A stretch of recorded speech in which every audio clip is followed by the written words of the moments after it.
por un lado, qué impresión les da, qué opinión les merece estas escenas, y por otro lado, bueno, qué contenidos, qué temas les parece que trabajaremos en la clase de hoy, que arrancamos con estos videos, digamos. Que el capitalismo es horrible. Simple y llanamente. Sí. Habla de capitalismo básicamente y la globalización, que es justamente la sociedad en la que estamos inmersos todos. Nos lleva a ser individualistas, a creer que la naturaleza es cada individuo le importe solamente su persona y no pueda ser empático con el resto. Y también la explotación del tercer mundo, de países como Indonesia, que son mano de obra barata, y bueno, y los explotan los dueños del capital. Perfecto. Yo creo también que es una crítica al capitalismo y que tiene que ver con el contractualismo. Me imagino esto, que viene un poco relacionado porque le dice el padre, supongo que era padre e hijo, le dice, soy parte del sistema, pero no hice las reglas. Exacto. Que me imagino que también viene, digamos. Incluso habla de la propiedad privada, que Luke también hace referencia a eso, que porque yo trabajo es mío, porque yo trabajé en eso. Exacto. Como yo lo trabajé, tengo derecho. Sí, y que además es un tema tan actual, ¿no? Hoy en día con el tema de la toma de tierras y todo eso, es un tema que tranquilamente se puede relacionar con lo que pasa en Argentina misma. A mí me pasó, seguimos, que tomamos la clase Macarena. Me pasó que en la reflexión en el foro, yo hablaba un poco de esto también, de que creo que era el Luke que proponía que cuando la sociedad no estaba de acuerdo con el sistema, que podía rebelarse. Pero mi reflexión era que lo que podíamos ver nosotros como sociedad era que cada vez que quisimos rebelarnos, hubo represión, hubieron desaparecidos y hubieron muertos, y es un poco lo que se ve acá también, que el sistema reprime. Por eso Locke señala esto de que la represión o la rebelión es ocasional. Locke dice, tiene que ser muy grave la opresión para que la gente prefiera rebelarse antes de seguir como está, porque precisamente el costo de rebelarse, si bien puede cambiar algunas cosas, es alto, digamos, genera estas cuestiones, ¿no? Genera inseguridad, genera miedo, genera represión, genera lucha, genera una sociedad en conflicto que no es lo que queremos, digamos. Entonces Locke señala, no, podemos explotar tranquilos, podemos seguir cometiendo injusticias mientras no sean demasiado graves, la gente no va a decir nada, ¿no es cierto? Bueno, también habla de liberalismo, ¿no? Porque justamente Darío Zeta también decía que bueno, que el Estado ahora es al que nosotros le tenemos que tener miedo. O sea, a esa represión, a no salirse del orden, digamos. Entonces, el miedo que nosotros sentíamos por la muerte y demás, pasó a ser un miedo justamente a las leyes y a esta represión. Bien. ¿Alguien más? ¿Falta algo? Y me quedó una idea ahí cuando habla el hombre de justo a tiempo. Es una idea que es muy justamente del capitalismo o de las grandes empresas, de llegar a las personas en el momento justo para venderle todo lo que se supone que necesitamos, entre comillas, porque en realidad no es una necesidad, sino es un deseo que nos generan justamente este tipo de empresas. Bien, bueno, en ese sentido es bastante interesante, estuve viendo estos días el documental que salió ahora en Netflix, no sé si lo vieron, sobre las redes sociales, es nuevito, salió en estos días, es una producción de Netflix, con lo cual también hay que tomarlo como de quien viene, pero es bastante interesante como informe acerca de cómo funcionan las redes sociales y acerca de cómo este nuevo capitalismo mediado por las tecnologías está resignificando de alguna manera algunas cuestiones y bueno, y nos lleva a preguntarnos, ¿no? Algunas algunos problemas vinculados a, bueno, cómo nos tratan las empresas, digamos, ¿no? en estos medios tecnológicos. Está bueno, es interesante, por ahí se los recomiendo si tienen ganas de verlo. Bueno, creo que van bastante bien encaminadas. Precisamente en la clase de hoy lo que vamos a hacer es terminar con la unidad 3 del programa. El programa de filosofía tiene 4 unidades. Nosotras en la unidad 3 estamos trabajando la filosofía de la modernidad, y el tema de hoy es precisamente el último de los grandes autores, de los grandes filósofos que vamos a trabajar dentro de lo que es la modernidad. A partir de la clase que viene vamos a empezar a trabajar con la última unidad del programa, que tiene que ver ya con los problemas filosóficos y con el devenir de la filosofía a partir del siglo XX, en lo que llamaríamos, bueno, la filosofía contemporánea, digamos. Precisamente, a ver, vamos a ver en un cachito, que les pueda, acá estoy, compartir mi pantalla. Ahí.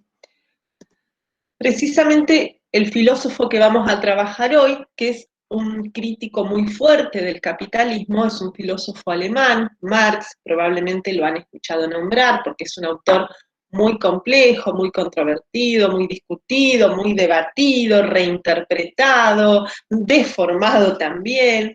Nosotras aquí vamos a tratar de centrarnos en los planteos que Marx ha hecho y a limitarnos a los planteos que ha hecho en términos, si se quiere, más filosóficos, porque Marx no solamente fue un filósofo, sino que también fue un gran economista, sociólogo.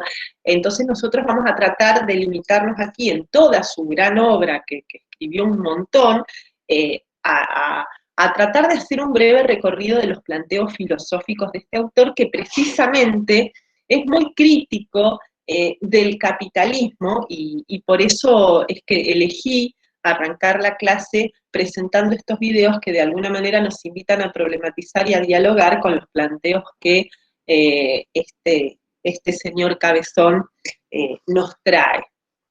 Marx es un filósofo del siglo XIX.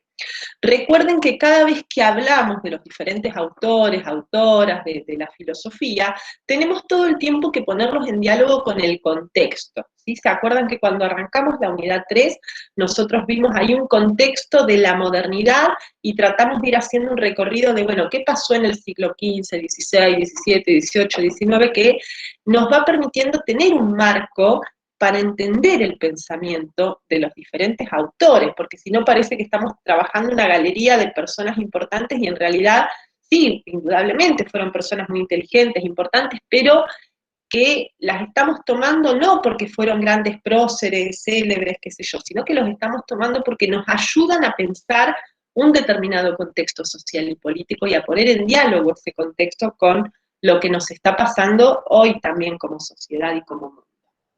Si nosotros vamos al contexto del siglo XIX, técnicamente tenemos que decir que en los manuales de historia la modernidad ya se terminó. Recuerden que para la historia, para la historiografía, digamos, en términos sociales, políticos, históricos, la Revolución Francesa de 1789, es decir, una revolución que se da más o menos unos 20 años antes de que Marx naciera, es el evento que marca el fin de la Edad Moderna y el inicio de la Edad Contemporánea, esto en términos históricos.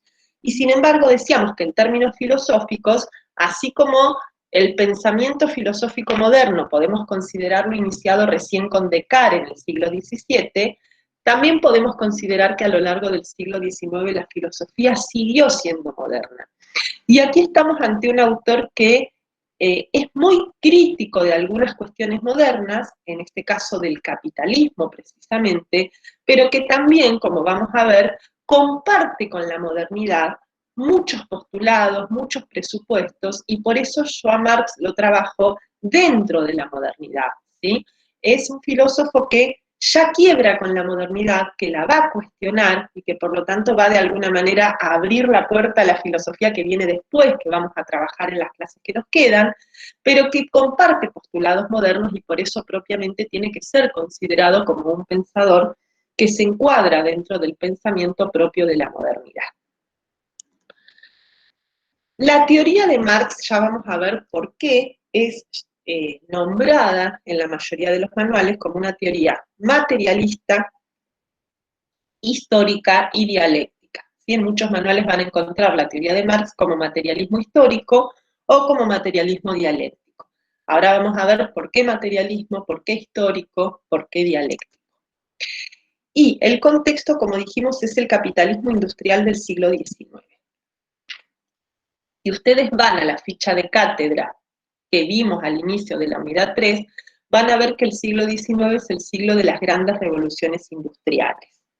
Y en este contexto, en el contexto de la revolución industrial, que instala en Europa y en el resto del mundo también, porque ya para el siglo XIX Europa está con los tapones de punta colonizando no solo territorios americanos, sino también territorios en África y en Asia.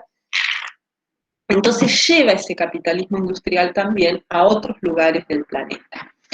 Y ese capitalismo industrial es en el cual está pensando Marx, sobre todo en el contexto de la Inglaterra. Marx, si bien es alemán, ya como siempre en la ficha van a encontrar algunos comentarios chiquititos sobre su vida, como para entender mejor su filosofía, el tipo era problemático, lo echaban de todos lados, lo echaron de Alemania, se fue a París, lo echaron de París, precisamente por su militancia política y por sus cuestionamientos políticos, es que tenía conflictos en la mayoría de los lugares en los que estaba. Termina viviendo en Inglaterra y precisamente la obra que vamos a analizar, la mayoría de sus textos, están escritos pensados en el capitalismo industrial del siglo XIX, sobre todo en el contexto de la Inglaterra, que es, digamos, el país donde más fuertemente se desarrolló la revolución industrial y que fue de alguna manera pionero en este sentido. ¿Se entiende? ¿Me van siguiendo? ¿Están ahí? Sí, sí, correcto.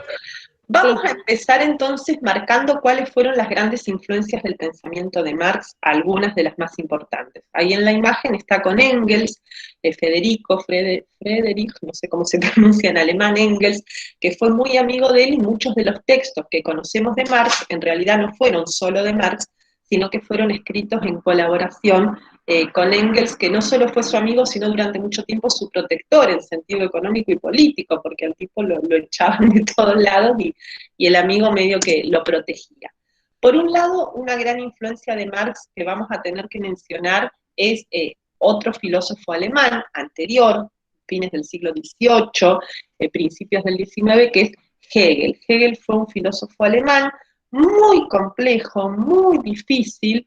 Por lo tanto, ahora cuando expliquemos algo de Hegel, vamos a tratar de explicar solamente uno o dos conceptos, ojalá me los entiendan, porque no es fácil explicar a Hegel, que no van a pretender de ninguna manera explicar a Hegel porque es recontra complejo, pero sí tomar una o dos ideas que son las que influyen fuertemente en la filosofía de Marx. Por otro lado, tiene influencias de un movimiento político que era el socialismo francés. Precisamente después de la Revolución Francesa, en Francia surgen movimientos socialistas que pelean con lo que había ocurrido en la Revolución Francesa. Ahora vamos a ver por qué. Y por otro lado, toma aportes de las teorías liberales, que eran teorías más que nada económicas y políticas, sobre todo el liberalismo de un autor inglés muy famoso entre los teóricos liberales, que fue Adam Smith, pero bueno, nosotros el liberalismo no lo vimos con Smith, porque Smith es un autor más económico que filósofo, sino que vimos algo del liberalismo con la teoría de John Locke precisamente la semana pasada. Estas son las tres grandes influencias de Marx, que vamos a explicar ahora muy brevemente. Por un lado, vamos a empezar con Hegel. El gran aporte, la gran palabra que toma Marx de Hegel es esta idea de dialéctica. Dijimos al inicio que la teoría de Marx era materialismo dialéctico o materialismo histórico. Precisamente esta idea de la realidad como dialéctica, Marx la va a tomar de Hegel. ¿Qué significa esta idea de dialéctica que nosotras por ahí ya la conocemos o la habrán escuchado hablar cuando hablamos de Platón? Precisamente el método de Platón era el método dialéctico, por un lado porque se producía a través del diálogo, pero por otro lado porque en ese diálogo lo que había era siempre como una contraposición de dos cosas, ¿no? La idea de diálogo, la idea de dialéctica proviene de la idea de dos. Precisamente en los diálogos platónicos lo que hay siempre son dos puntos de vista, dos opiniones diferentes que tratan de conciliarse o de coordinarse a partir del diálogo. La dialéctica de Hegel es un aporte que este autor va a tomar problematizando y discutiendo con la filosofía de Kant. Ustedes a Kant ya lo conocen porque sí lo hemos trabajado, pero lo que Hegel le pelea, no solo a Kant, sino a toda la filosofía anterior, es la forma en que toda la filosofía anterior pensó el concepto de sustancia. Ya las debo tener recontrapodridas con el concepto de sustancia, porque Aristóteles, Descartes, Hume, Kant, trabajan con este concepto de sustancia. Lo que Hegel va a señalar es que en realidad lo real, la realidad, no está constituido por sustancias, como pensó toda la filosofía desde Aristóteles en adelante, sino que está constituido por un conjunto de relaciones. Las sustancias no son, como pensaba Aristóteles, entidades independientes, aisladas, sino que para definir una sustancia necesariamente necesito recurrir al conjunto de relaciones en el cual esa sustancia se enmarca. Y ese conjunto de relaciones es todas las cosas que la sustancia no es, digamos, ¿no? Todo aquello que niega a la sustancia. A ver, estoy pensando. En la ficha de cátedra yo tomé un ejemplo que está en el manual de Carpio para tratar de explicar esto, ¿no? Yo digo, por ejemplo, si yo les preguntara a ustedes, ¿quién sos? ¿Ustedes qué me responderían? Yo a ustedes no las conozco, nos presentamos, y les digo, ¿quién sos vos? ¿Qué me responderían? El nombre. Perfecto, entonces ahí, Marcela, ¿fuiste vos? La que habló. Sí. Bien, vos sos Marcela Colón, ¿no es cierto? Sí. Perfecto. Marcela me diría Marcela Colón. Cuando ella me dice Marcela Colón, se está definiendo no solamente como Marcela, sino como parte de la familia Colón. Se está definiendo como integrante de un grupo de personas que son quienes se apellidan Colón. Ese grupo de personas que se apellidan Colón no son Marcela. Es decir, que Marcela es Marcela en tanto y en cuanto se diferencia de esas personas que no son ella. Entonces la contradicción, dice Hegel, es parte de lo real, porque para entender quién es Marcela, yo también tengo que entender necesariamente quién no es Marcela. ¿Me entienden?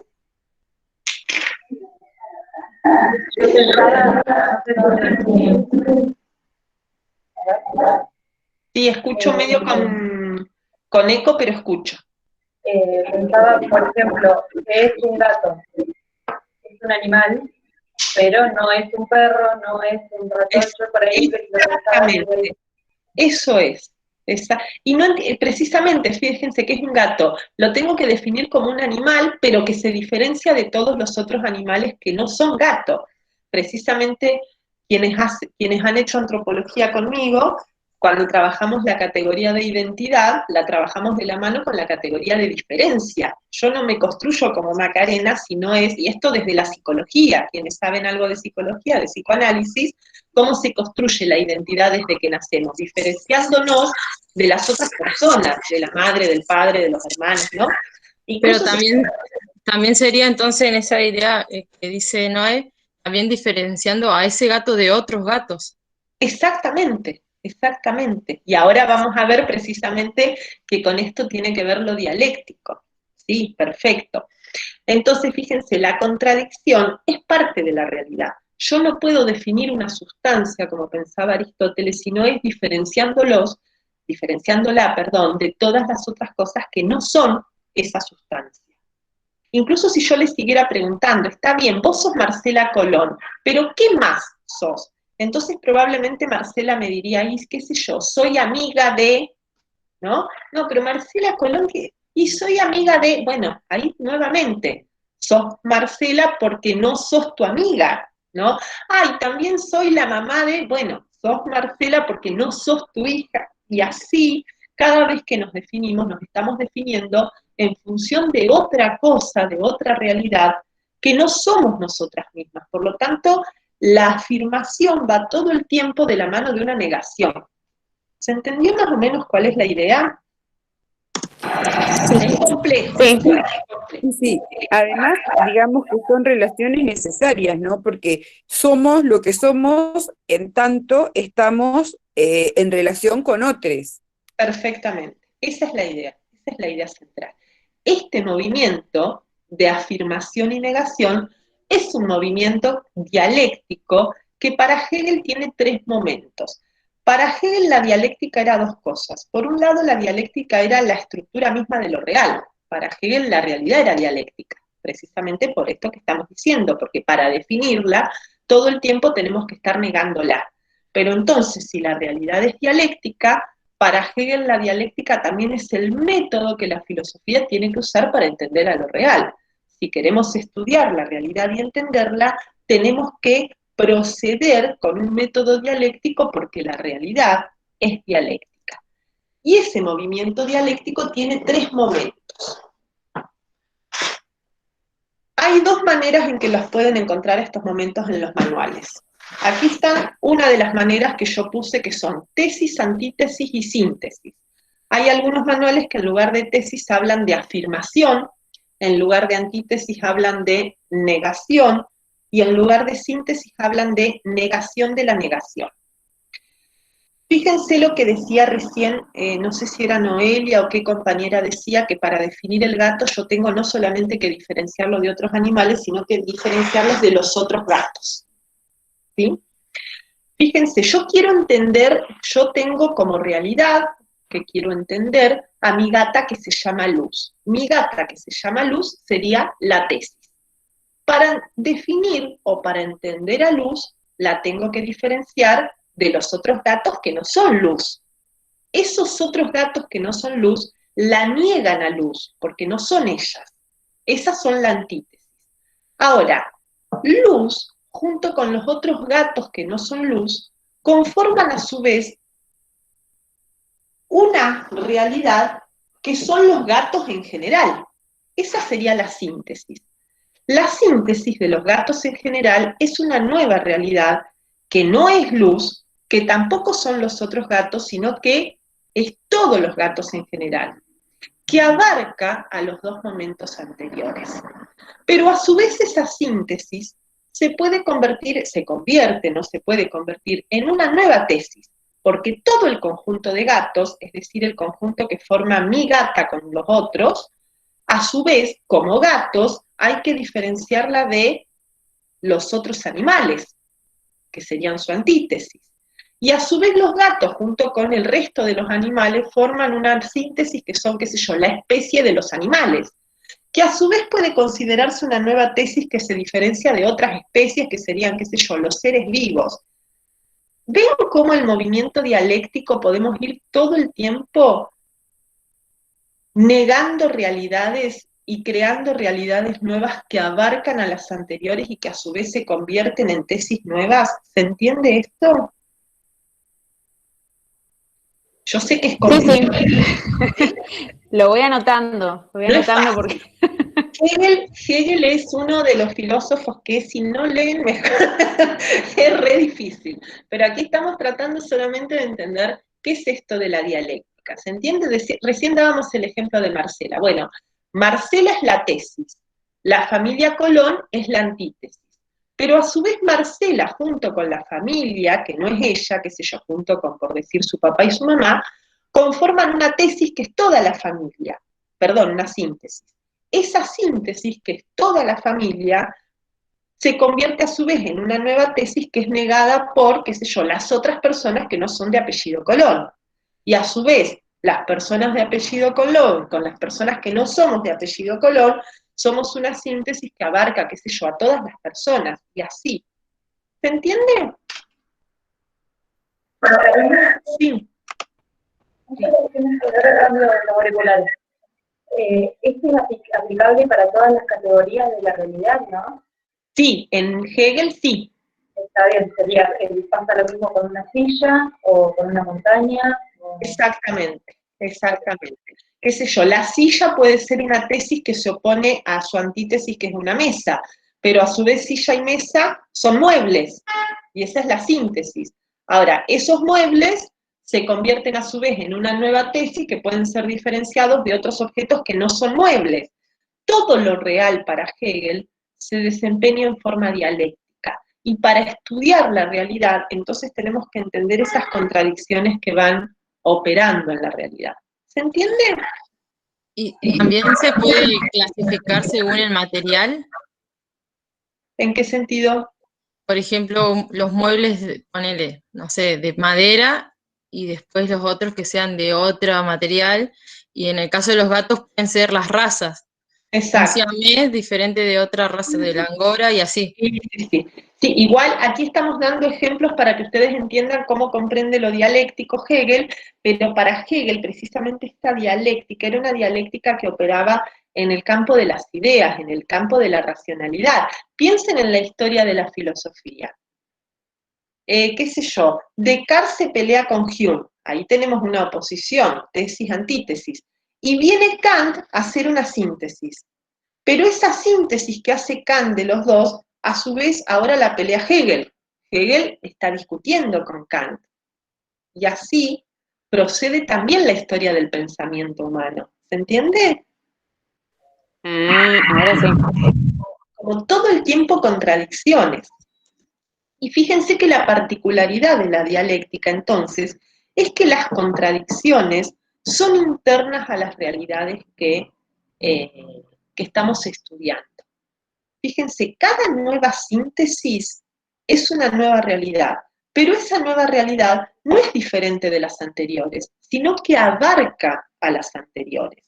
Cuando hablamos de la familia Colón, perdón Marcela, perdón, te tomé de ejemplo, cuando hablamos de la familia Colón abarca a las realidades contradictorias, a Marcela y a quienes no son Marcela en esa familia. ¿Se entiende? Cuando hablamos, qué sé yo, de la síntesis kantiana, la síntesis que hace Kant abarca a Descartes y abarca a Hume. Cada nueva síntesis, como nueva tesis, tiene contradicciones que son internas a esa misma realidad. Y por eso la historia avanza, por eso la historia progresa para Hegel. Hegel es fuertemente moderno. Hegel cree que la historia progresa, que la historia avanza hacia algo cada vez mejor. ¿Y qué es ese algo cada vez mejor? La comprensión cada vez mayor de la realidad. Hegel encuentra que la historia del pensamiento científico, la historia del pensamiento filosófico, es una historia que va progresando de modo dialéctico y que va logrando cada vez comprender mejor la realidad, realizar síntesis más amplias de lo real. Y esas síntesis, que a su vez se convierten en tesis, van precisamente por eso, abarcando una comprensión cada vez más alta, porque la síntesis no es algo diferente de lo anterior, sino que es algo más perfecto que lo anterior, pero que lo incluye, que lo abarca. Cuando hablamos de las sillas y de las mesas como muebles, esa síntesis del mueble abarca a la mesa y a la silla. ¿Se entiende? Sí, sí. ¿Sí? Bien. Esta idea del devenir dialéctico va a ser tomado por Marx y por eso me interesa que lo entiendan. Cuando hablemos de Marx vamos a estar todo el tiempo hablando de un devenir dialéctico de la historia. Marx comparte con Hegel esta idea de que lo real tiene una estructura dialéctica.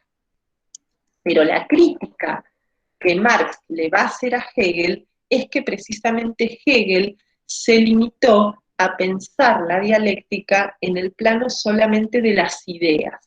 Cuando Hegel estudia la dialéctica, Hegel estudia el devenir del pensamiento científico, del pensamiento filosófico, y no estudia la realidad social concreta en que esa dialéctica se desarrolla. Ahora vamos a explicar un poquito mejor esto.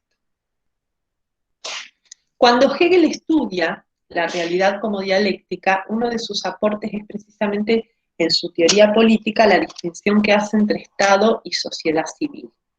Para Hegel, el Estado era el lugar de lo público, el lugar precisamente de lo político donde se desarrollaban las leyes, mientras que la sociedad civil era el lugar de lo privado, era el lugar donde las personas hacíamos intercambios privados y donde se desarrollaban las relaciones económicas. Es decir, mientras que el Estado era público y político, la sociedad civil era privada y económica.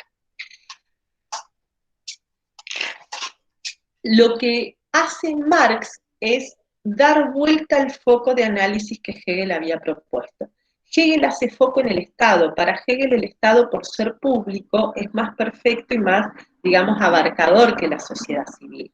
Marx dice que hay que hacer al revés, que hay que pensar que la sociedad civil es, digamos, el lugar en donde estas relaciones dialécticas se desarrollan y que los estados son consecuencia de la sociedad civil. Yo aquí puse una frase entre comillas, que es una frase, digamos, que por ahí se escucha en este tipo de teorías, ¿no? Cada sociedad tiene el Estado que se merece.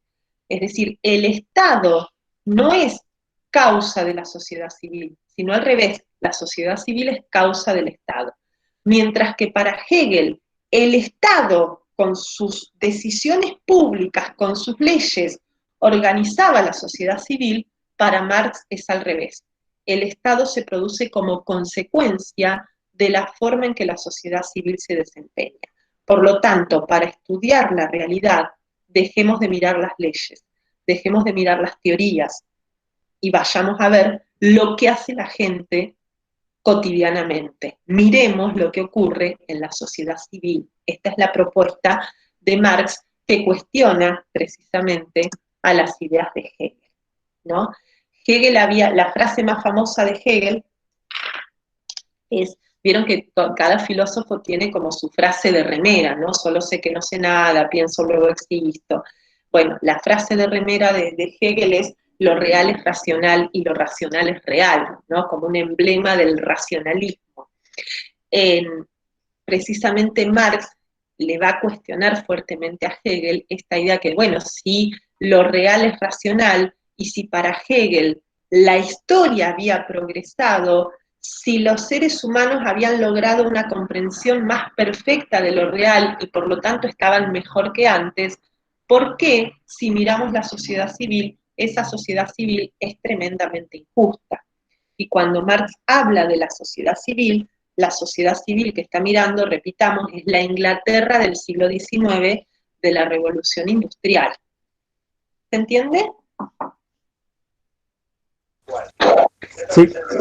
¿Sí? Avisen, chiflen si no me siguen. En esta sociedad industrial de la Inglaterra del siglo XIX existía una clase social que se llama el proletariado, que representa para Marx precisamente la negación de esta idea hegeliana de que la realidad era racional. El proletariado es la clase social que surge a partir de la revolución industrial. En la revolución industrial se produce un proceso en donde muchísimas personas que se dedicaban a las tareas en general rurales tienen que deshacerse de sus tierras porque ya no es rentable el trabajo que hacían y tienen que trasladarse a las grandes ciudades, que precisamente en estos momentos comienzan a ser grandes ciudades como consecuencia de las grandes olas migratorias que reciben, y a comenzar a emplearse como mano de obra en estas industrias de la revolución industrial. Por lo tanto, ese proletariado era toda esa cantidad de obreros que habitaban las grandes ciudades europeas y que vivían en la miseria. Pensemos que estamos en una época en la que no existían ningún tipo de leyes que protegieran a los trabajadores. Recién al comienzo de la clase, cuando veíamos los videos, creo que Noelia decía una cosa así como que, bueno, cada vez que nos rebelamos hay muertes, hay represión.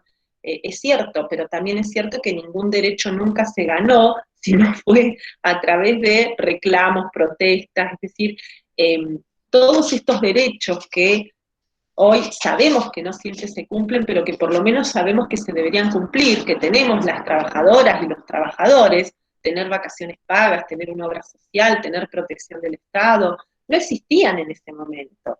un trabajador industrial en ese momento capaz que trabajaba 15, 16 horas. Los textos de Engels, el amigo de Marx que les mencioné al principio, son muy fuertes en este sentido. Él describe la forma en que vivían los obreros del siglo XIX y es tremendo. Gente que, qué sé yo, que terminaba de laburar y no tenía casa donde vivir, entonces dormía debajo de la máquina en que trabajaba. Y qué sé yo, llegaban a abrir la industria a la mañana y la persona estaba muerta bajo de la máquina, había muerto de frío, había muerto de hambre, había muerto, qué sé yo, de enfermedades, gente totalmente hacinada, imagínense una ciudad que explota de repente, que se llena de gente que no tiene los servicios necesarios para sostener esa cantidad de gente, entonces había falta de acceso a los servicios básicos, es decir, la existencia de ese grupo de gente, que era muy numeroso aparte, representa para Marx la muestra clara de que Hegel está equivocado. ¿De qué mejora me estás hablando? ¿No? ¿Cómo, de qué manera los grandes avances científicos y tecnológicos están mejorando la vida de estas personas? Esta sería, digamos, la pregunta de Marx y la crítica de Marx, que, bueno, ya empezarán a entender por qué lo echaban de todos lados. El proletariado, fíjense, es una clase social que no tiene propiedad privada, y recordemos de la semana pasada las teorías de Locke. Para las teorías liberales la propiedad privada, el trabajo era lo que nos definía, por lo tanto, si no tienen propiedad privada que defender, de alguna manera pueden no ser considerados personas, ¿no? Esta es la mirada que tiene Locke incluso de los pueblos originarios, ¿no? Cuando Locke se encuentra con los relatos de la forma en que vivían los pueblos originarios en América, encuentra que la mayoría de los pueblos originarios vivían sin la figura de propiedad privada. Por lo tanto, ¿qué concluye? Que seguramente están en estado de naturaleza, que todavía no son personas y que por lo tanto tenemos derecho a explotarlas y tenemos derecho a apropiarnos de esas tierras, porque esas tierras, al no ser propiedad privada de nadie, no son de nadie, no es que son propiedad colectiva de un pueblo, sino que no son de nadie, no son propiedad privada. ¿Alguien iba a decir algo o me parece a mí?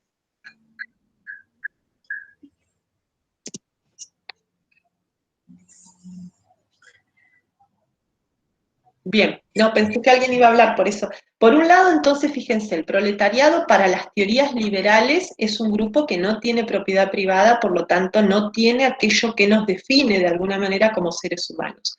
Y para la filosofía, el proletariado precisamente es un grupo que no tiene acceso a la supuesta racionalidad superior que nos define como humanos. Si nosotros le preguntáramos a cualquier filósofo de los que estuvimos trabajando hasta ahora a lo largo del cuatrimestre, ¿cuál es la diferencia entre las personas y el resto de las especies? Casi seguro, la mayoría de los filósofos nos darían respuestas que tienen que ver con la racionalidad que las personas tenemos y las otras especies no. Ahora bien, esa racionalidad, sobre todo en la Europa ilustrada del siglo XVIII, estaba dada precisamente por la cuestión esta de que las personas como seres racionales accedemos al arte, a la filosofía, a las actividades científicas, espirituales. Todas estas actividades no les están permitidas al proletariado, que no tiene tiempo para realizarlas, porque trabaja 14, 15 horas por día, por lo tanto las pocas horas que no está trabajando duerme o come, no hace mucho más que eso. Entonces tampoco tiene acceso a esas supuestas actividades racionales que nos convierten en seres humanos superiores al resto de las especies. A partir de aquí es que Marx le va a hacer pito catalán a Hegel y le va a decir, a ver Hegel, la filosofía no tiene que ser teoría. La filosofía, para ser filosofía, tiene que ser praxis revolucionaria. Si el intento de entender la realidad no nos sirve para modificar una realidad injusta, no nos sirve para nada. De aquí la frase más famosa, o una de las frases, hay muchas frases de Marx que se han vuelto muy famosas, pero si ustedes recuerdan cuando empezamos esta materia, con el capítulo de Mentira a la verdad, una de las frases que Darío Zeta tomaba en ese capítulo era precisamente que la filosofía no ha hecho más que pensar el mundo, cuando de lo que se trata es de transformarlo. Esa frase precisamente se ha hecho muy famosa porque precisamente piensa a la filosofía como praxis revolucionaria. Ojo, no está diciendo que la filosofía no sirve para nada, porque por ahí hay muchas malas interpretaciones, que es lo que dicen. La teoría no sirve. No, Hegel no, Marx lo que está diciendo es que la teoría es necesaria y es imprescindible como praxis política, ¿no?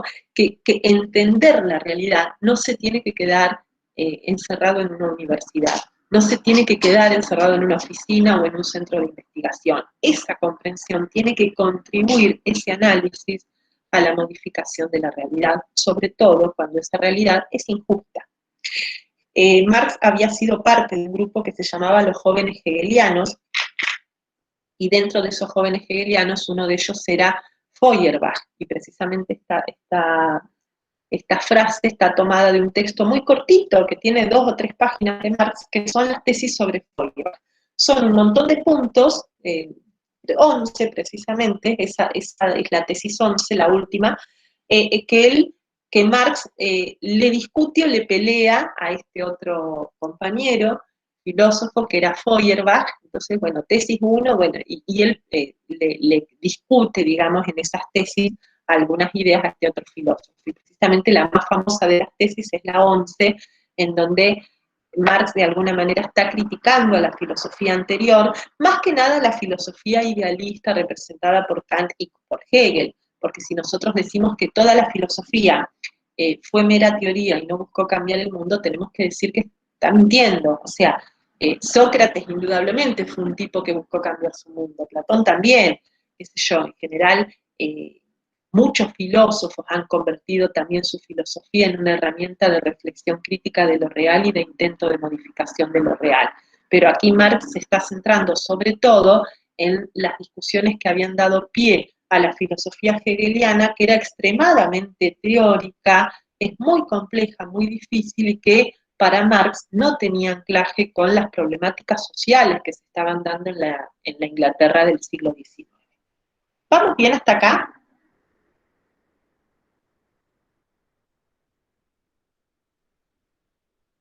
¿Preguntas? Sí. Si entendieron a Hegel, si entendieron esto de Hegel, listo. Dijimos que aparte de Hegel, las otras 2 grandes influencias de Marx fueron, por un lado, el movimiento socialista francés, que no es una escuela teórica ni filosófica, era un movimiento político que precisamente se peleaba con la Revolución Francesa, porque la Revolución Francesa se había desarrollado, digamos, a partir de una alianza entre la burguesía y los sectores campesinos que habían derribado a la monarquía. Pero ¿qué pasó después? Pasó después que la burguesía terminó siendo la clase beneficiada por el devenir de la Revolución Francesa, mientras que esos campesinos habían terminado siendo precisamente esta masa proletaria de la que estamos hablando. Entonces, la mayoría de los socialistas franceses cuestionaban que los ideales de la Revolución Francesa no se habían cumplido, sino que habían terminado beneficiando, es decir, que la burguesía los había usado. Los usó para derribar a la monarquía, y después los terminó convirtiendo en esta mano de obra explotada. Los socialistas franceses entonces ya cuestionan la figura de la propiedad privada, que va a cuestionar también Marx, y comparten con Marx esta idea de que es necesario que estos proletarios que estaban siendo explotados generaran una revolución.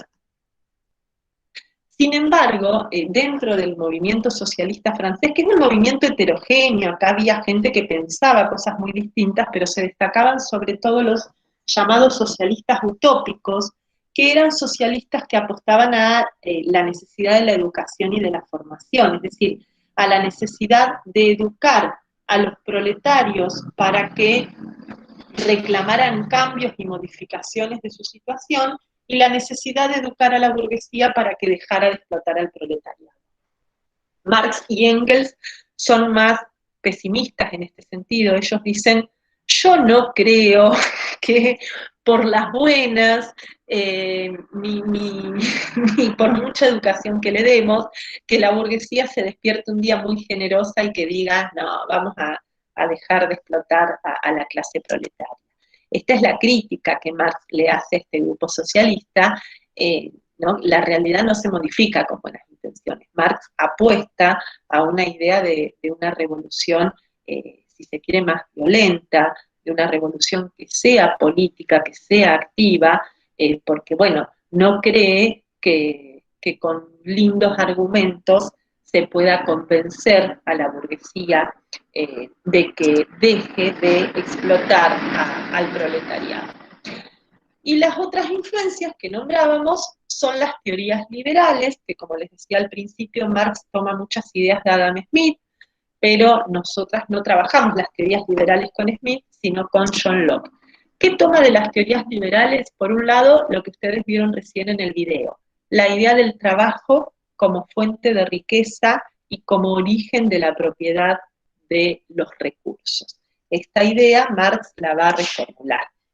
Y además toma un montón de categorías económicas, sobre todo de Smith, qué sé yo, plusvalía, capital, qué sé yo, salario, ¿no? Que son todas categorías de teorías económicas. Nosotras aquí no las vamos a analizar porque no estamos en una clase de economía, pero Marx toma todas estas categorías que los economistas suponen y realiza un análisis crítico de estas categorías. Algunas sí vamos a trabajar porque nos sirven para lo que queremos explicar, pero no todas.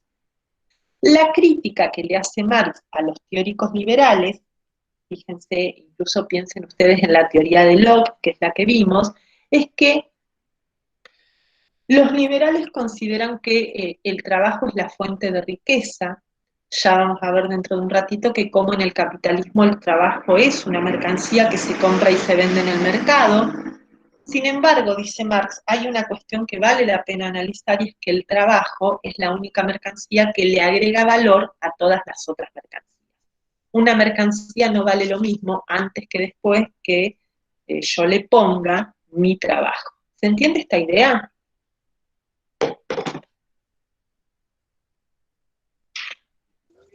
Sí. ¿Sí? ¿Qué sé yo? Este mate. ¿Cuánto me dan por este mate? ¿Quién me lo compra?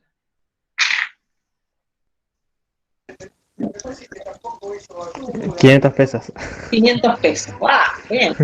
Bueno, imagínense, aquí alguien me da 500 pesos por el mate. Si yo fuera una gran artista, cosa que no soy, e interviniera este mate y le hiciera, qué sé yo, unos firuletes y le hiciera una intervención artística y el mate se convirtiera en obra de arte, probablemente después de mi trabajo, el mate ya no valdría 500 pesos, sino que valdría más de lo que antes, precisamente porque tiene un valor agregado que está dado por el trabajo que yo le puse. Esta es la idea. ¿Se entiende? ¿Eso es la plusvalía? Ahí vamos, sí, por ahí va. La plusvalía es la ganancia, ¿sí? Precisamente la idea es que esta circulación de mercancías tiene que generar ganancias, tiene que generar plusvalía. Y la manera de generar plusvalía es precisamente poniéndole trabajo a las mercancías. Dentro de un ratito vamos a ir por ese lado también. ¿Está claro? Sí, sí. Ahora sí, vimos las tres grandes influencias de Marx, el pensamiento de Hegel, el socialismo francés como movimiento político y las teorías liberales. Vamos a ver ahora a meternos propiamente en el pensamiento de Marx y vamos a arrancar primero señalando desde su filosofía cómo define este autor al ser humano. Marx define al ser humano de manera muy distinta a como lo había definido toda la filosofía anterior. Como decíamos recién, para cualquier filósofo anterior a Marx, seguramente el ser humano se define por su razón. Para Marx, el ser humano se define por las relaciones materiales con la naturaleza y con los otros seres humanos. Lo que define al ser humano y que lo diferencia de las otras especies, dice Marx, no es la razón, sino que la razón es consecuencia de la forma en que la especie humana se ha relacionado con la naturaleza y con los demás seres humanos. Ahí vamos a explicar un poquito mejor esta idea. En esa actividad hay una relación dialéctica, y aquí es donde vamos a nombrar dialéctica cada rato. ¿Sí? Fíjense, cuando el ser humano se relaciona con el mundo, el ser humano se vuelve más humano y el mundo también se vuelve un mundo humano. Y ese intercambio es un intercambio dinámico porque se va modificando a lo largo de la historia, se va transformando, y es un intercambio dialéctico porque el ser humano no es el mundo y el mundo no es el ser humano. Y sin embargo, a través del intercambio, el ser humano cambia gracias a su relación con el mundo y el mundo cambia gracias a su relación con el ser humano. Esa síntesis entre mundo y ser humano es el trabajo. La actividad del trabajo precisamente es la actividad que hace que el ser humano sea más humano, el mundo deje de ser un mundo material, un mundo de naturaleza, para pasar a ser un mundo humano, es decir, para pasar a ser cultura. Demos un ejemplo para entender bien esto. Pensemos en las sociedades o las comunidades primitivas, ¿no? Qué sé yo, un tipo o un grupo encuentra tirado, qué sé yo, una piedra, y se le ocurre que esa piedra puede ser un arma que les puede ayudar a cazar animales para alimentarse.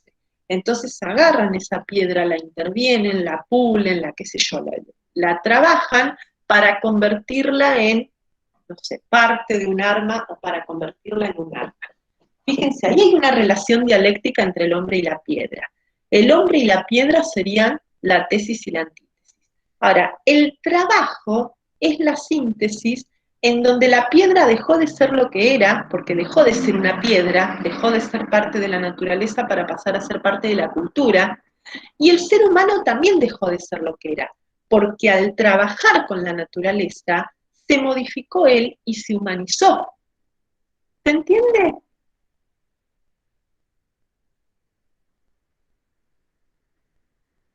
Sí, sí. ¿Sí? Y esta relación dialéctica es progresiva, es dinámica, y aquí es donde decimos que Marx es bien moderno, porque precisamente el gran desarrollo tecnológico de la revolución industrial del siglo XIX es entendido por Marx precisamente como algo que demuestra esta síntesis dialéctica de trabajo entre hombre y mundo, y que no es problematizado como algo negativo o problemático, ¿no? Digamos, el progreso científico y tecnológico nos hace más humanos para Marx. Y además convierte al mundo en un mundo también cada vez más humano, ¿no? Porque deja de ser un mundo natural. Si nosotras miramos a nuestro alrededor, en este momento yo por lo menos acá no tengo prácticamente nada de natural. Un tronco que juntaron en el río y lo pusieron de adorno acá. Es lo único que hay que podríamos decir algo medianamente natural. Después todo lo que tengo, los sillones que tengo al lado, la mesa en donde está la compu, el mate, es todo cultura, es todo, digamos, cosas que los seres humanos han hecho a lo largo de la historia. Entonces el mundo que me rodea ya no es un mundo natural, sino que es un mundo humano, es un mundo construido por la especie humana a través de su trabajo. ¿Se entiende? Sí, pensaba en tu tronco, que ya no es natural porque está intervenido también. Sí, por supuesto. Bueno, quizá un poquito menos que el resto. Sí, el tronco también dejó de ser un tronco para pasar a ser, qué sé yo, un adorno, un centro de mesa. El trabajo entonces es una actividad creadora que expresa la síntesis dialéctica entre la naturaleza y la cultura. Fíjense la concepción que manejamos aquí de la idea de trabajo. Qué distinto al sentido común que tenemos acerca del trabajo. El trabajo no es para Marx, o no debería ser, ya vamos a ver, una actividad rutinaria, no es un medio de subsistencia, no es algo que hacemos por obligación, sino que es precisamente la actividad que desde el origen de los tiempos distinguió a la especie humana del resto de las especies. Los seres humanos tenemos desde el inicio esta capacidad creadora que nos permitió modificar a la naturaleza y adaptarlo a nuestras necesidades e ir cambiando con el tiempo. Esta es una actividad muy creadora en donde está puesta nuestra subjetividad y nuestra creatividad. Por eso es una síntesis dialéctica. Y que nos diferencia también de las otras especies, ¿no? Porque por ahí muchos han dicho, bueno, sí, pero hay animales que también trabajan. Qué sé yo, el hornero construye su nido, ¿no? Las abejas, pero el trabajo animal no tiene estas características, ¿no? Si yo miro un panel de abejas de la China, probablemente sea un panel de abejas sorprendentemente parecido a los paneles de abejas de Villa Regina. O si miro un panel de abeja de hace 300 años, es sorprendentemente parecido a los paneles que las abejas hacen hoy. Esto no ocurre con el trabajo humano. La sociedad de hace 300 años no tiene nada que ver con la de hoy, precisamente porque el trabajo humano modificó el mundo. Y además modificó a las propias personas. Las personas de hoy tampoco somos las mismas que las de hace 300 años. Entonces, el trabajo es una actividad que tiene una finalidad, porque tiene una finalidad dada de antemano, y aquí es donde se expresa la síntesis dialéctica. Cuando el ser humano trabaja, el objeto que produce al trabajar existe en la conciencia antes que en el mundo. Es decir, cuando ese hombre primitivo del ejemplo de recién convirtió a la piedra en un arma, ese arma existió en la conciencia de ese tipo antes de existir como arma en el mundo. Digamos, ese tipo pensó que esa piedra podía llegar a ser un arma, es decir, que trabajó con una finalidad. Además es una actividad consciente, es una actividad precisamente en donde está involucrada la conciencia, y es una actividad social, no es una actividad individual. Lo hace el hombre en tanto sociedad. Todos estos ejemplos que estamos dando no son inventos de Juan de los Palotes, son productos que se generan a partir de una actividad social y colectiva, no de personas individuales. ¿Se entiende?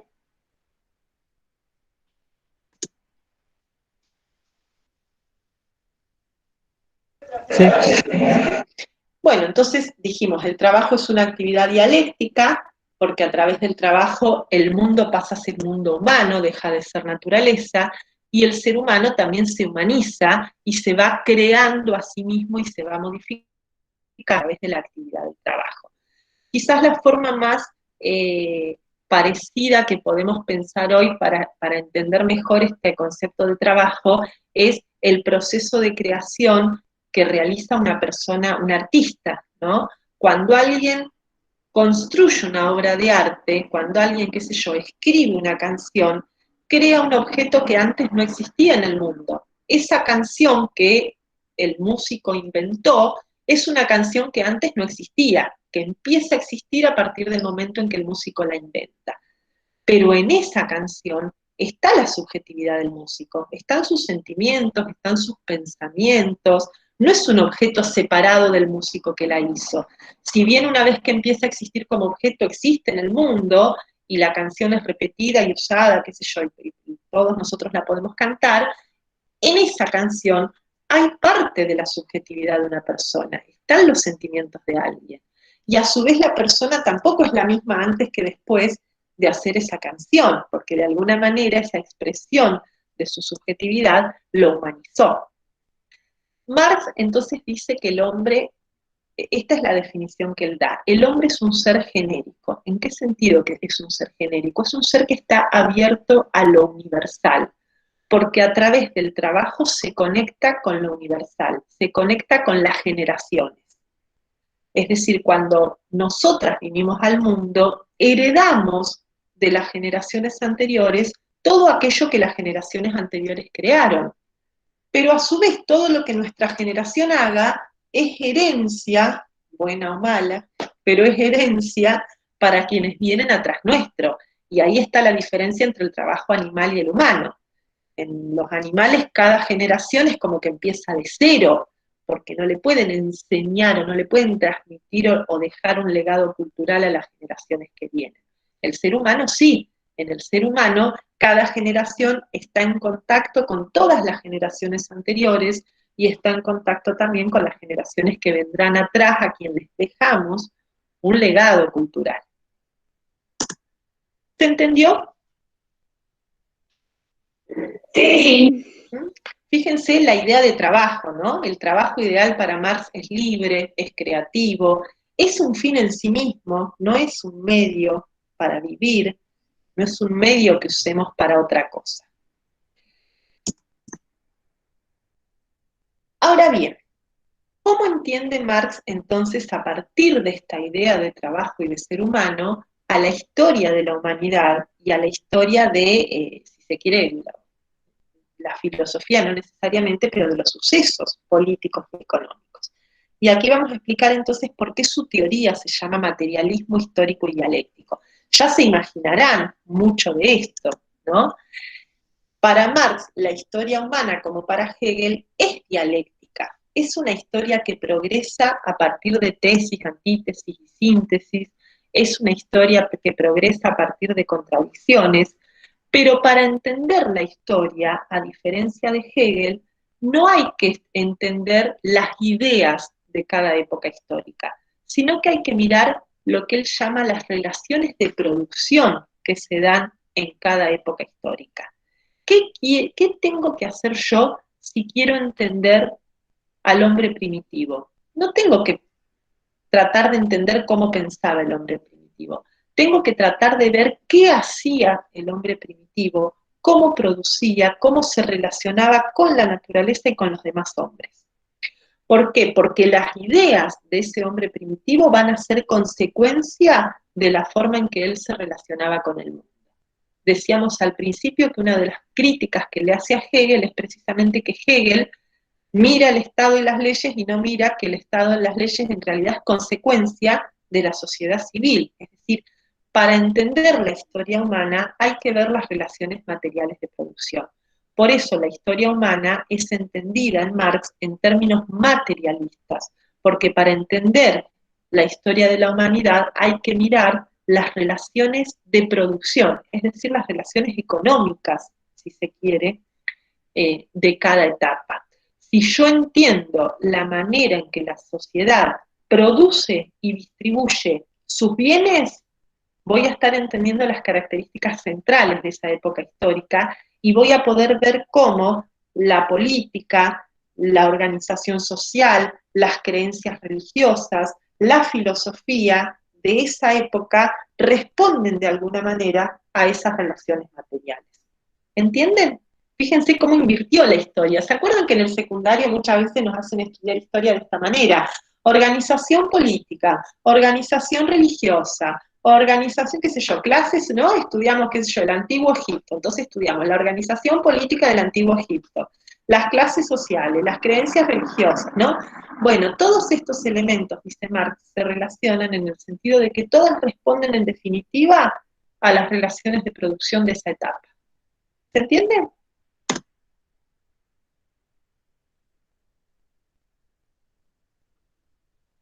¿Me van siguiendo? Sí. Entonces, las condiciones materiales de vida de cada época son las que determinan la conciencia que esa época tendrá, la forma en que ese momento histórico va a pensar. Entonces, para Marx, la historia es una sucesión de lo que él llama modos de producción. Un modo de producción precisamente es la forma en que se producen y se distribuyen los bienes en cada época social. Bueno, en esta sociedad, ¿cómo se van a producir, por ejemplo, los alimentos? ¿Quién los produce? ¿Quién trabaja la tierra? ¿Quién los cosecha? ¿Dónde se guardan? Después, ¿quién decide quién se queda con qué?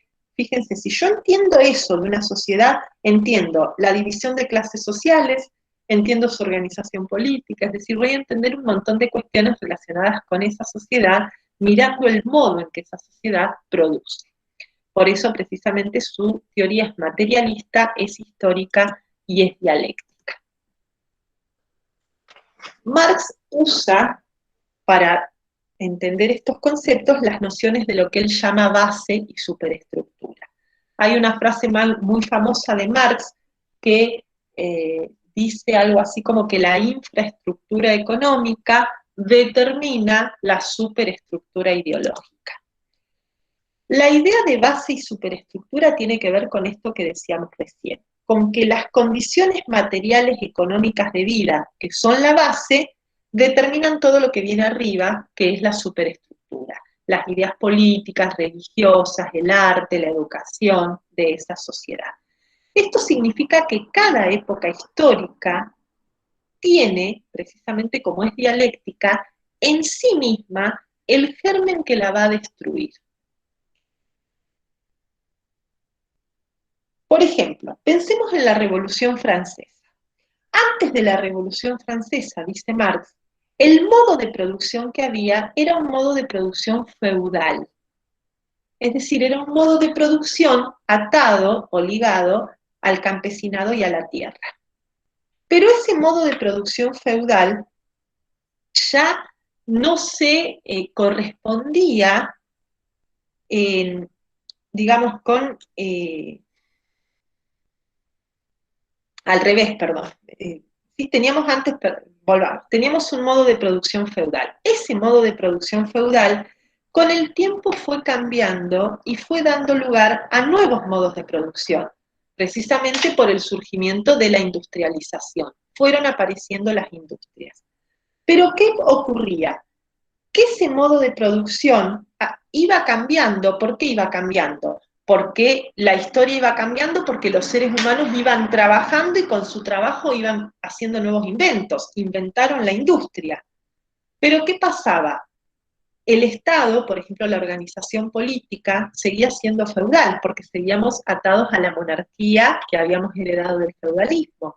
Las clases sociales seguían siendo las clases sociales del feudalismo, el orden jurídico, religioso, seguía siendo el feudal.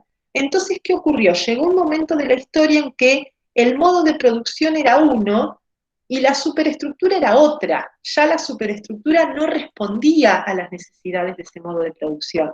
Entonces, ¿qué hace la Revolución Francesa? Voltea la superestructura, se rebela contra la superestructura, es decir, se rebela contra la monarquía, se rebela contra las leyes de la nobleza, se rebela contra el poder de la Iglesia Católica, se rebela contra esa superestructura y construye una superestructura nueva que dé respuesta a ese nuevo modo de producción. Pero esa revolución ya se venía gestando porque ya la burguesía existía al interior del orden feudal. La burguesía surge como una clase social que va a empezar a romperle las guindas al orden feudal. ¿Se entiende? Entonces, en el interior de cada época histórica ya está existente el grupo, la clase social, que funciona como el germen, como la semillita, que en algún momento va a generar una revolución que va a dar origen a una nueva época histórica.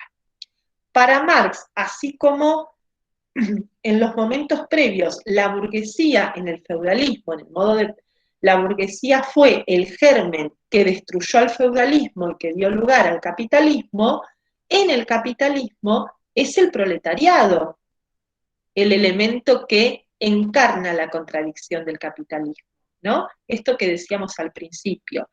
El capitalismo se vende como un orden que nos va a traer progreso y bienestar a todos.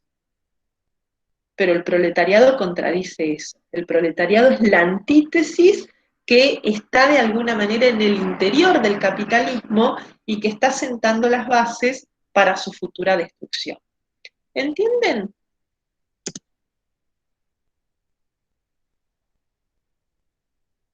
Están todas calladitas. ¿Eh? Creo que sí. Bien. Entonces, para Marx, la historia es la historia de lucha de clases. Fíjense, la historia se desenvuelve como una lucha entre clases sociales. Cada momento histórico tiene el germen de su propia destrucción, que es una de las clases sociales que tarde o temprano va a destruir. Y esa lucha de clases es una lucha de clases dialéctica. Hay una relación dialéctica entre, en este caso, la burguesía y el proletariado. La burguesía es la negación del proletariado y el proletariado es la negación de la burguesía. Y esas dos clases sociales se enfrentan a muerte hasta que en algún momento se genera una revolución que da lugar a un nuevo momento histórico, precisamente con un movimiento dialéctico.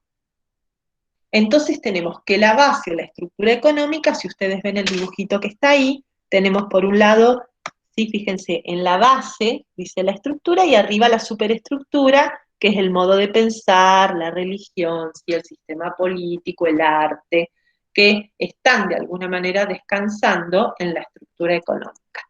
Una forma de representar esto es de esta manera. Fíjense, tenemos por un lado la base económica, que es el modo de producción, y ese modo de producción va a determinar la división en clases sociales, el orden político y jurídico, el orden religioso y el orden filosófico, es decir, toda esa superestructura que se levanta sobre la base económica. ¿Se entiende?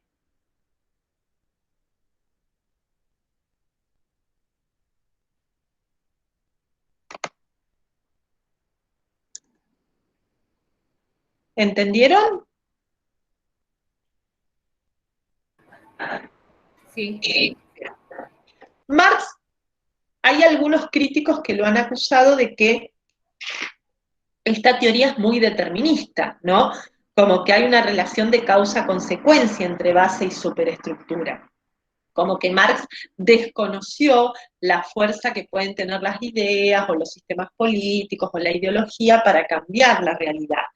En realidad, en muchos escritos lo que Marx sostiene es que hay una relación dialéctica entre base y superestructura, es decir, que la base genera la superestructura, pero que a su vez la superestructura revierte sobre la base.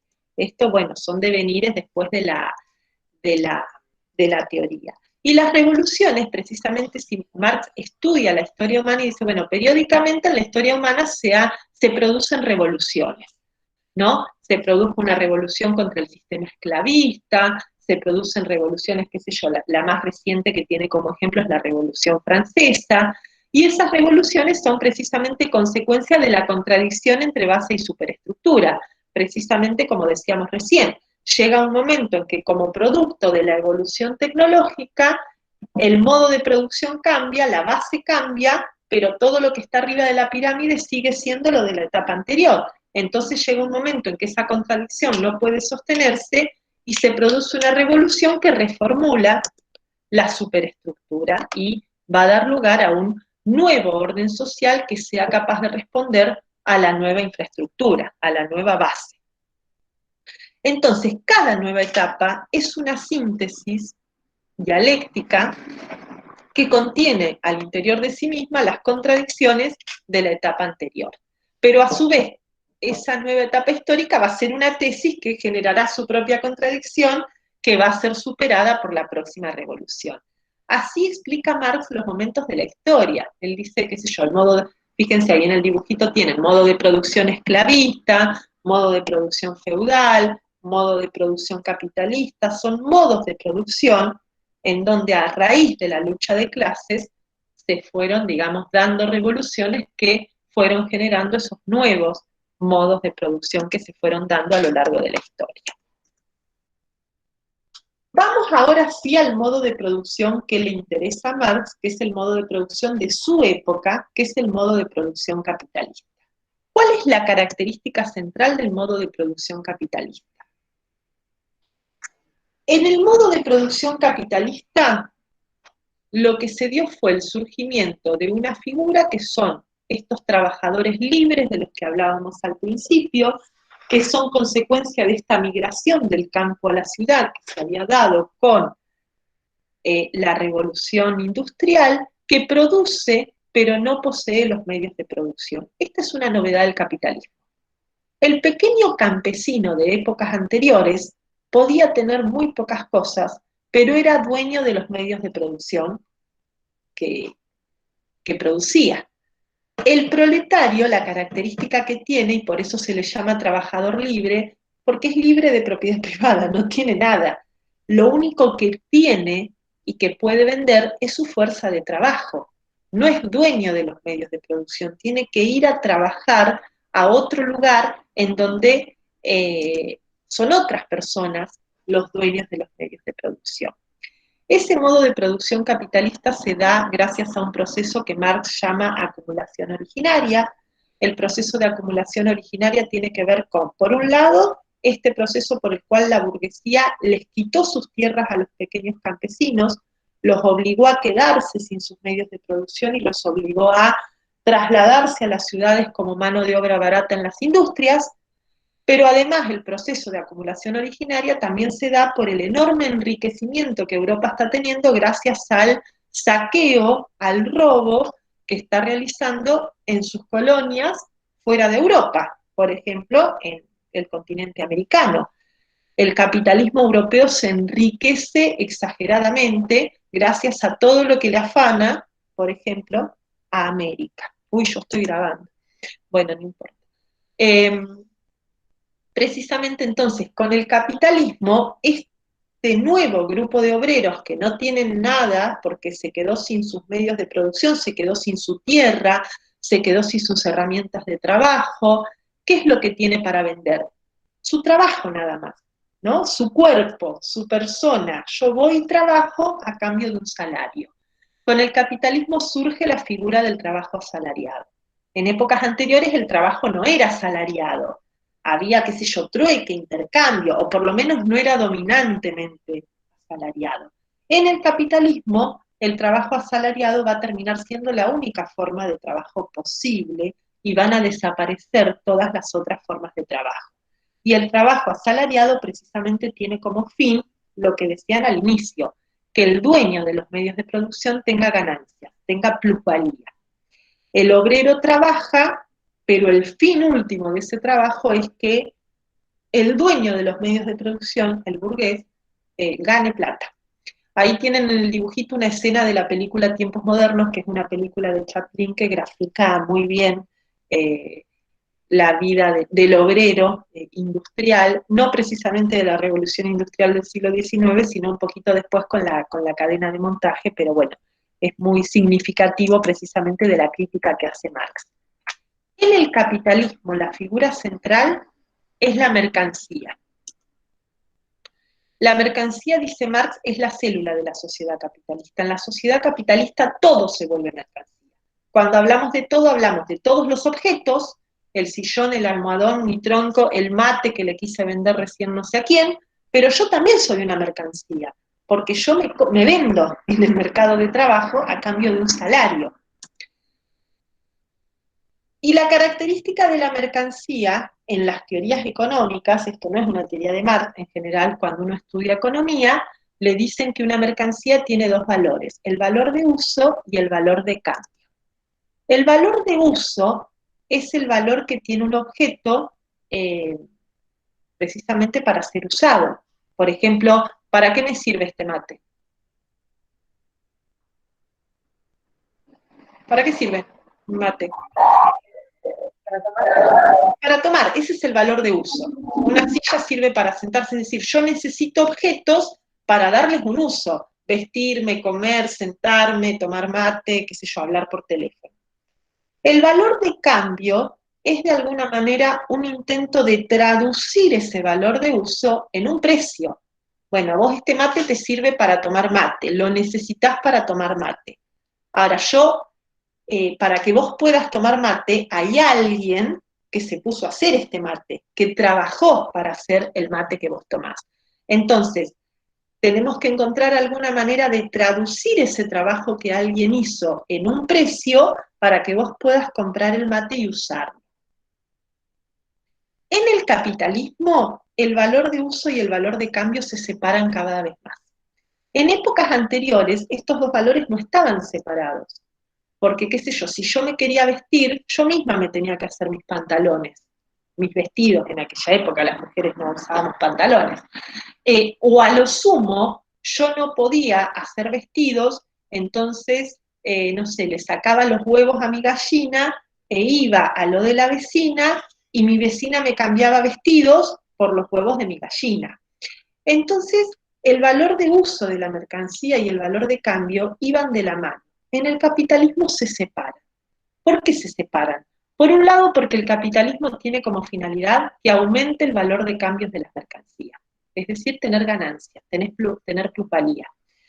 A vos este mate te sirve para tomar, pero si yo en lugar de vendértelo a 500 te lo puedo vender en 1000 pesos, mejor. El objetivo es venderlo lo más caro posible para tener más ganancias. Y ese valor de cambio ya no traduce el valor de uso, porque yo ya no sé de dónde sale el mate que tomo. Yo este mate no se lo fui a cambiar a mi vecino que hace mate. Yo no vi a quién hizo el mate. En el primer video que ustedes vieron, precisamente la protesta tenía que ver con esto. ¿Quién hizo las zapatillas que compras? ¿Cuánto le pagaron a la persona que hizo las zapatillas que vos estás comprando? ¿No? ¿Dónde está el trabajo? No lo vemos. Y al no verlo, separamos estos valores de las mercancías y nos olvidamos que esas zapatillas que compramos no son objetos que están en el mercado para nosotros, son procesos de alguien que, precisamente como caracterizábamos recién al trabajo, se humanizó a partir de esto o no. Precisamente este proceso Marx lo va a llamar fetichismo de la mercancía, cuando la mercancía se convierte en un objeto despojado del proceso de producción que le dio origen. ¿Me van siguiendo hasta aquí? Sí.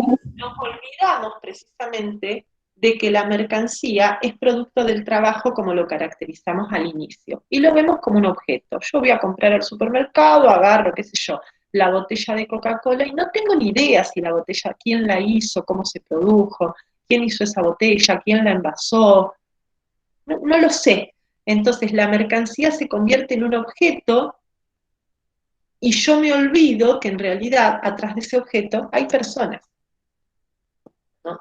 Por lo tanto, todo se vuelve mercancía. Y esto decíamos al principio que Marx le cuestiona las teorías económicas. Lo que nos olvidamos es que la mercancía es el único trabajo, perdón, el trabajo es la única mercancía que aumenta el valor de todas las demás. Marx analiza en el Capital cómo un obrero cuando trabaja en la fábrica, en 3 o 4 horas, ya cubrió los gastos que genera. Con 3 o 4 horas de trabajo de un obrero, el capitalista ya cubrió no solo el salario del obrero, sino todos los gastos que le genera. Por lo tanto, cuando un obrero trabaja 13, 14 horas, le está regalando 10 horas de su vida al capitalista. Pero eso no se ve porque precisamente al capitalismo le sirve que el valor de uso y el valor de cambio estén separados. El obrero no sabe cuántas horas necesita trabajar para cubrir sus gastos. No es consciente de que le está regalando su vida a la plusvalía de la burguesía. Por lo tanto, el modo de producción capitalista para Marx es un modo de producción alienado. Marx, ojo, que después mucho en los parciales, en los escritos te ponen alienado, ¿no? O te ponen alineado, ¿no? Alineado de alineación del auto no tiene nada que ver con esta palabra, es alienación, ¿sí? Que tiene que ver con enajenación, que tiene que ver con precisamente el ser otro, ¿no? ¿Qué es la alienación? Es precisamente que el trabajo, que era la esencia del ser humano, dejó de serlo para pasar a ser un mero medio de subsistencia. En el capitalismo, el trabajo no tiene nada que ver con lo que dijimos al principio. El trabajo es un mero medio para subsistencia. Nadie quiere ir a trabajar. Nadie se siente más humano en el trabajo. Nadie siente que en su trabajo esté creando algo nuevo. Todo el mundo siente que el trabajo es una carga, que el trabajo es algo que odiamos, ¿no? Precisamente porque el trabajo era lo que nos definía como humanos. Entonces, convertir al trabajo en un medio nos deshumaniza. Es trabajo forzado, dice Marx, ¿no? El proletario vende su fuerza de trabajo por obligación, y esto es una novedad del capitalismo. En el capitalismo se compra y se vende la fuerza de trabajo sola, ¿no? Marx dice, pensemos por ejemplo en un orden muy injusto como es el esclavista. La compra y venta de esclavos es injusta, es tremendamente injusta, es horrible. Pero cuando alguien compraba un esclavo, compraba a la persona entera. Entonces se hacía cargo de toda la persona y de todo lo que a esa persona le pasara. Ahora el capitalista no se hace cargo del proletario, simplemente compra su fuerza de trabajo y después que se arregle. Entonces el trabajo libre precisamente no liberó al proletario, al contrario. En muchas ocasiones los esclavos estaban mejores que los proletarios del siglo XIX, porque por lo menos al esclavo el dueño necesitaba cuidarlo para seguir produciendo. Al proletario no, porque le compro solamente su fuerza de trabajo, después que se arregle. La alienación se expresa en tres cosas, dice Marx. Por un lado, en el producto del trabajo, porque el producto del trabajo no es del quien lo trabaja.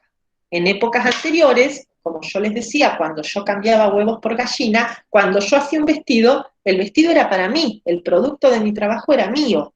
Y en todo caso, si yo me desprendía de ese producto era porque yo lo decidía, porque lo cambiaba por gallinas. Ahora el proletario no tiene nada que ver con su producto. El producto que produce no es para él.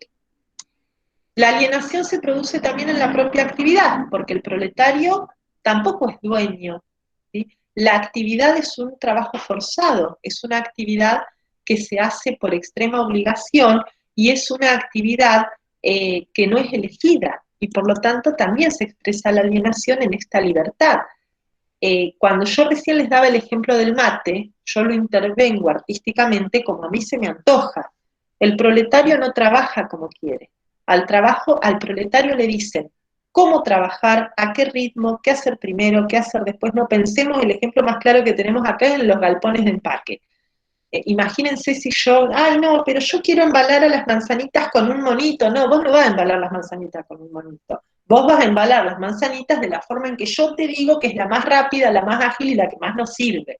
Es decir, esa forma de creatividad que se expresaba en el trabajo no se expresa en el trabajo capitalista, porque hay que hacer las cosas como se hacen, entre comillas, para que sean más rápidas y más eficientes. Por lo tanto, la alienación se expresa en todas las formas de las pirámides que vimos recién. ¿Se acuerdan de esta pirámide que vimos recién? ¿Se acuerdan? Sí. Bien. Fíjense que es la misma pirámide, nada más que ahora con las formas de alienación. Dijimos que la base era el modo de producción económica. Bueno, en el capitalismo, el modo de producción capitalista se caracteriza por el trabajo asalariado que está alienado. Hay una alienación económica. Y si la base determina la superestructura, como dijimos recién, la alienación se traduce también en todos los otros ámbitos. La división en clases sociales es alienante, porque seamos de la clase social que seamos, las personas somos un medio. Para la burguesía, el proletario es un medio para tener ganancias, y le chupan huevo lo que le pase al proletario. Pero para el proletario también el burgués es un medio de trabajo, es un medio de subsistencia. Hay alienación política porque el Estado, el sistema jurídico, defiende a las clases dominantes. El Estado no es un orden político que defienda a toda la sociedad, sino que solamente las leyes protegen a los sectores dominantes. Hay una alienación religiosa. Para Marx, la religión es el opio del pueblo, porque la religión fomenta que el proletario se resigne, que el obrero se resigne a su propia situación y que no intente modificar. Cuando la religión me vende la idea de otro mundo, cuando la religión me vende la idea de salvación, la idea de ponerle otra mejilla, de resignarme, dice Marx, lo que está haciendo es mantener dormido al pueblo y no contribuir a que esa gente haga algo para modificar ese orden injusto en el que vive. Y por lo tanto hay una alienación, si se quiere, filosófica, en la medida en que la filosofía lo único que hace es pensar el mundo y no transformarlo. Es decir, la filosofía, en la medida en que se queda encerrada en la academia, en la universidad y en las ideas, no se convierte tampoco en una herramienta que pueda llegar a hacer pensar otra cosa con respecto al orden social. Aquí estamos dando ejemplos de los que dio Marx. A esta pirámide, después de Marx, le agregamos, por ejemplo, la escuela como otra institución de la superestructura que reproduce el orden económico. Seguramente ustedes en pedagogía habrán estudiado algo de las teorías de reproducción que problematizan a la escuela, cómo la escuela fomenta la idea de que los sectores dominantes sigan siendo dominantes y los dominados sigan siendo dominados. Ni que hablar hoy en día los medios de comunicación contribuyen precisamente a estas formas de alienación. Pero aquí estamos como limitándonos a lo que Marx analizó. ¿Vamos bien hasta aquí? Falta poquito, porque ya se me hizo re tarde, no me avisan ustedes que vaya más rápido. ¿Vamos bien? Sí. Bueno, ¿qué hacemos entonces? Precisamente lo que hace Marx, hay un libro muy cortito, yo tenía un profe que siempre nos decía cuando los libros eran cortitos que nos escondamos en la librería entre las góndolas y los leamos, total nadie se va a dar cuenta, que escribieron Marx y Engels, que es el Manifiesto Comunista. En el Manifiesto Comunista, ellos dos analizan el funcionamiento del sistema capitalista y precisamente, en consonancia con lo que vienen diciendo, dice, bueno, a ver, este orden capitalista, así como está, es injusto, tiene que ser modificado. Y Marx cree que la modificación del capitalismo va a venir de la mano precisamente de una revolución que van a poner en marcha los proletarios, porque el proletariado precisamente es el elemento, como decíamos recién, la antítesis del capitalismo, es el elemento que expresa la contradicción del sistema capitalista. Para Marx, la revolución comunista va a ocurrir, él cree que los proletarios se van a rebelar contra el capitalismo, porque él encuentra que hay dos condiciones que la van a poner en marcha. Pero además, para Marx, el capitalismo es el orden social definitivo, y aquí es donde muchos teóricos lo han cuestionado de alguna manera. Para Marx, el capitalismo iba a ser algo así como el último modo de producción. Es decir, que la historia iba a desembocar con una sociedad comunista que de alguna manera iba a expresar, no sé si el fin de la historia, pero sí como un orden social en donde por fin se alcanzara un orden social justo y por lo tanto sea realmente una síntesis última de todo ese devenir dialéctico y no haga falta una nueva revolución porque esa síntesis última ya no tendría un elemento de contradicción porque sería una sociedad por fin justa. ¿Por qué el capitalismo es el orden social definitivo? Por dos cosas. Por un lado, por el gran desarrollo tecnológico industrial. Por eso a Marx lo ponemos en la modernidad. Marx es un autor moderno porque para él el desarrollo tecnológico industrial era bueno. Esta característica que hablábamos de la modernidad, de que veía los avances científicos y tecnológicos como copados, es algo compartido por Marx. Los avances científicos y tecnológicos permiten que la gente viva bien. El problema es que ahora se los apropió todos la burguesía. Si esos desarrollos estuvieran al alcance de todos, realmente tendríamos, dice Marx, una sociedad mejor. Y el otro elemento es que el capitalismo simplificó la lucha de clases. Recién decíamos que para Marx la historia era una historia de lucha de clases en donde en cada época histórica había como dos clases o dos grupos antagónicos que se peleaban entre sí, precisamente la tesis y la antítesis, y que producto de esa lucha iban a generar una nueva síntesis, un nuevo orden social, que a su vez era una tesis que iba a generar otra vez contradicciones. Pero en casi todos los modos de producción anteriores, o en todos, dice Marx, entre esos dos grupos sociales antagónicos, había grupos sociales intermedios que iban para un lado o para el otro. El capitalismo, dice Marx, simplificó la lucha de clases porque hizo desaparecer todos esos grupos intermedios. En el capitalismo hay dos grupos sociales antagónicos irreconciliables, la burguesía y el proletariado. En la burguesía hay muy poca gente, pero muy rica y poderosa, y en el proletariado hay muchísima gente que no tiene ya nada que perder, porque no tiene propiedad privada, ya ni su vida, entonces no le interesa perder nada y por eso Marx anticipa que va a poner en marcha la revolución comunista. ¿Y qué es lo que va a hacer esa revolución comunista? ¿Sí? Que es inevitable y que es una revolución de tipo violenta. En el Manifiesto Comunista ellos hablan de un primer momento le llaman dictadura del proletariado. Marx cree que los burgueses no van a entregar por buena voluntad los medios de producción, hay que quitárselos por la fuerza, ¿no? Entonces, fíjense, volvemos a la pirámide, no a la pirámide entera, sino a los 3 primeros niveles de la pirámide. ¿Qué es lo primero que va a hacer la revolución comunista? Socializar los medios de producción, con lo cual va a generar un nuevo modo de producción que ya no esté sustentado en la propiedad privada. Desaparece la propiedad privada, y aquí aclaremos y completemos la frase. La propiedad privada de los medios de producción, porque le podemos hacer muchas críticas a Marx. Lo que no podemos hacerle es críticas de lo que Marx no dijo, ¿no? Este fantasma de que no, los comunistas van a venir, me van a quitar mi casa, me van a sacar, voy a tener que darles mi botella, no. Lo que desaparece no es la propiedad privada de mi remera, lo que desaparece es la propiedad privada de los medios de producción, es decir, de los medios que el orden social necesita para producir los bienes que una sociedad necesita. Al desaparecer esa propiedad privada de los medios de producción, desaparece la alienación económica, el trabajo deja de ser alienado. Y entonces desaparece la alienación en los otros niveles. Por un lado, desaparece la alienación social, porque la sociedad comunista es una sociedad sin clases. Ojo, no es una sociedad con una sola clase social, es una sociedad sin clases. Porque la idea de clase implica la idea de otra clase. No existe una sociedad con una sola clase social.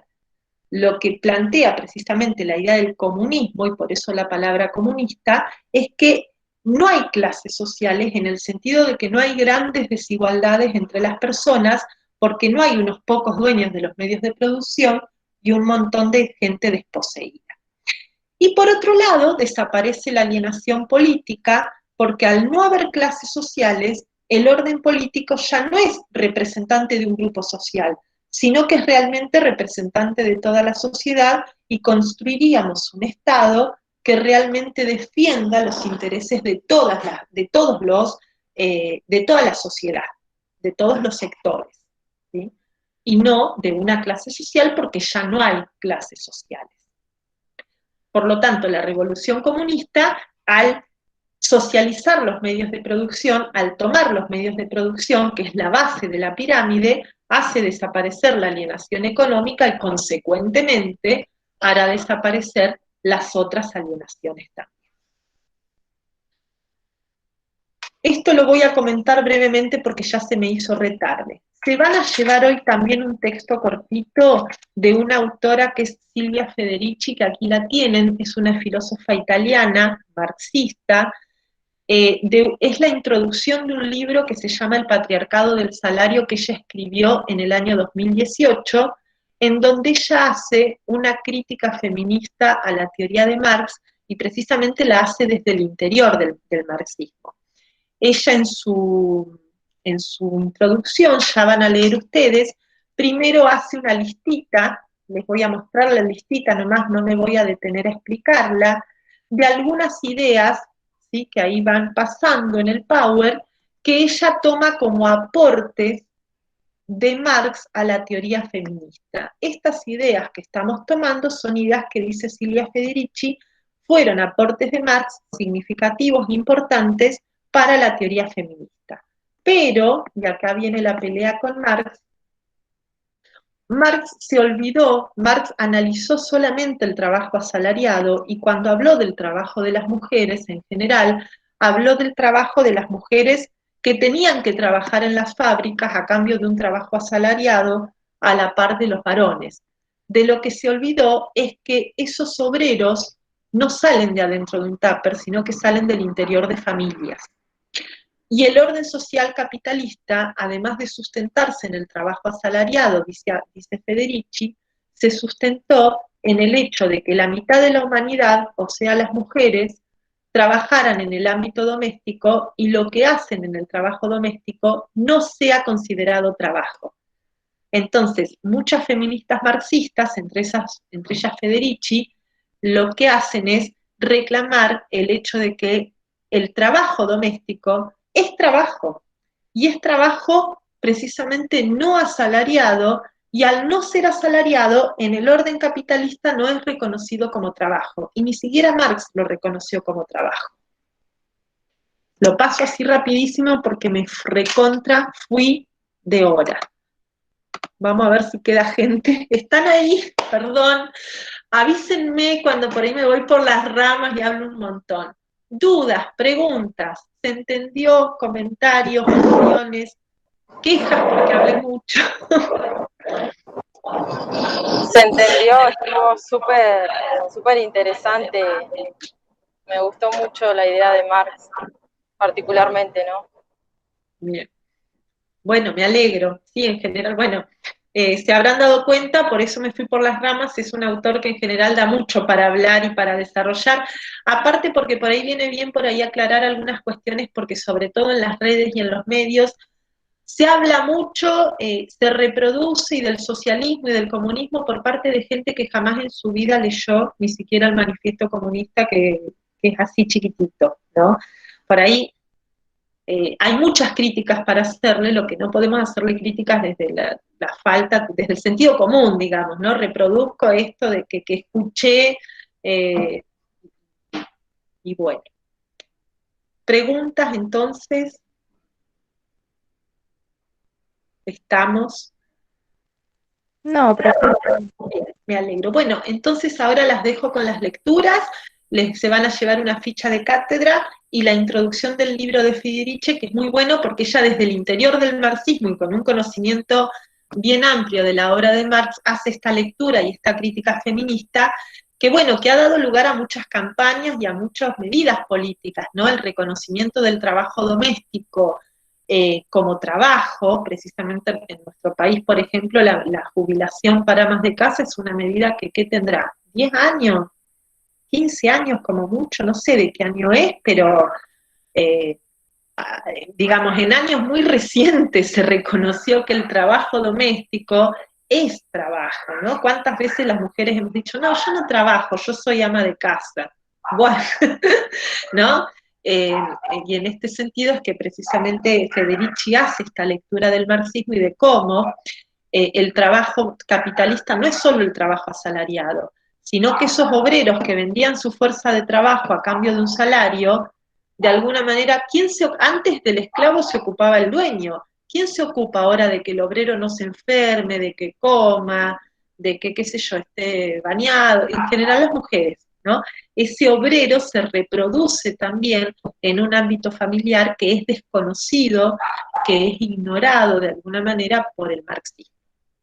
Bueno, hasta aquí entonces llegamos con la clase de hoy. Nos volveremos a ver en 2 semanitas, ya casi en proceso de cierre. Como les decía al inicio, por si alguien no estaba, el último trabajo evaluativo lo vamos a hacer con los contenidos de la semana pasada, con los contenidos de hoy y con los contenidos de la semana que viene. Nada más. Las clases que nos queden de ahí en más van a ser clases que tendrán que considerar, obviamente, estudiar y tener en cuenta en el momento en que rindan el final. Por hoy, entonces, dejamos aquí. Muchas gracias por la paciencia, por quedarse. Gracias hasta ahora. Gracias, hasta luego. Adiós, nos vemos. Gracias, hasta luego. Adiós. Chao, chao. Saludos. Chao.